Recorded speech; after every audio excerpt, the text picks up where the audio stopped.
Hello, fellow leaders, and welcome back. We are on this journey of a time to lead and truly understanding how we can embrace change.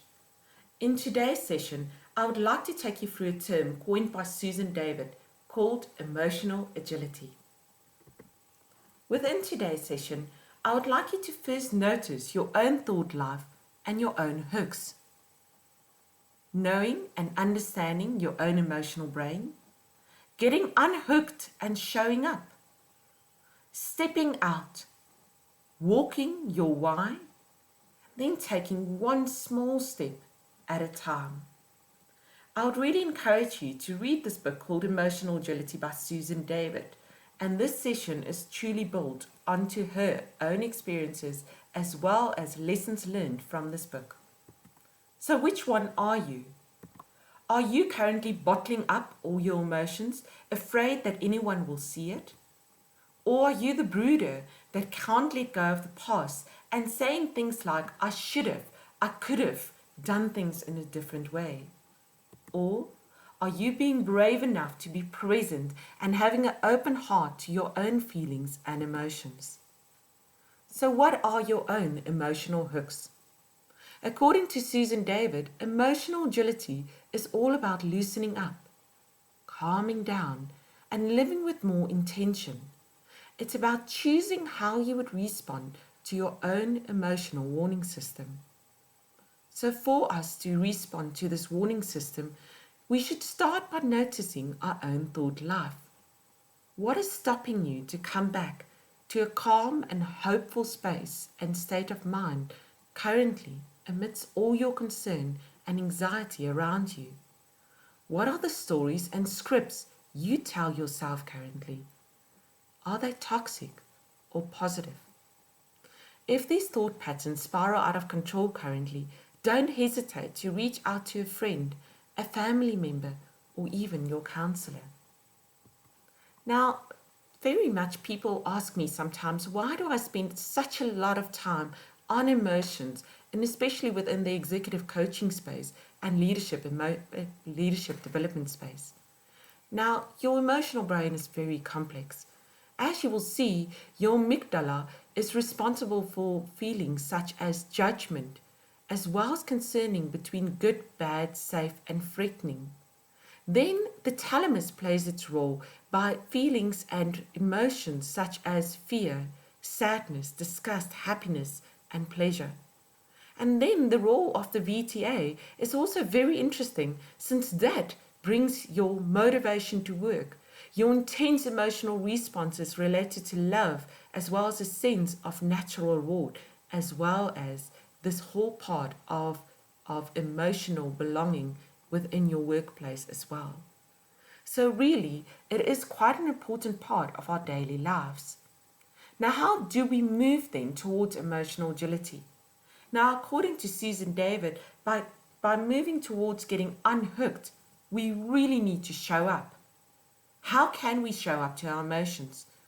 We show up through showing self-acceptance and self-compassion, not being your own critique or prosecuting attorney in these times, choosing willingness to show up and to be comfortable with the discomfort. And then, of course, to understand the function that this part might have on you at this moment.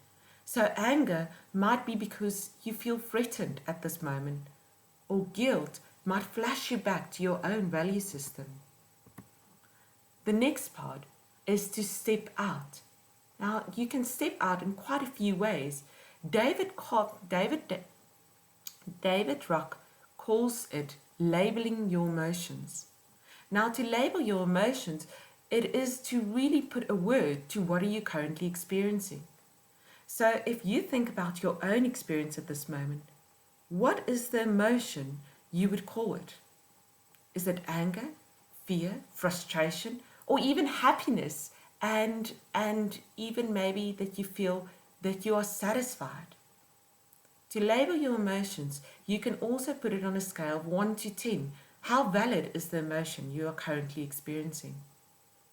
Another tool that you can use that we looked at before is called mindfulness. And to truly allow these thoughts to come in and to go. without letting it take control of you. A method that might work for you is to write down all your emotions for about 20 minutes that you've experienced the past day, week, or even month, and then to throw it away. Unhook your thinking by having different perspectives or work or views. Christopher Neck calls this thought self-leadership. And he says you first have to get hold of this dysfunctional pattern. Then go through it by bringing in a positive view. For example, if you say to yourself, I'm a failure, start telling the truth by saying, I am good at this. I can do this. I am not going to let this emotion control me. When was the last time you had a very good laugh? And then separate yourself from the actual experience. Then, of course, you need to start walking your own why. We will really dive into this why and discover it for yourself in the last section within Authentically Purposefully Leading. But I would like to encourage you to go to Simon Sinek's website and truly discover what is your own why in order to walk it out through. And then, of course, last but not least, remember to move on really sometimes mean to take small steps at a time. What are the tiny tweaks you can already do? Is there a habit that you can start changing in the morning?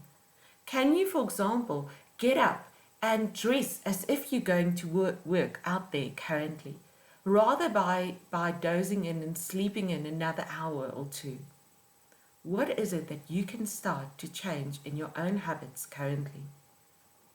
I'd like to encourage you to embrace this change by truly showing up to your emotions currently.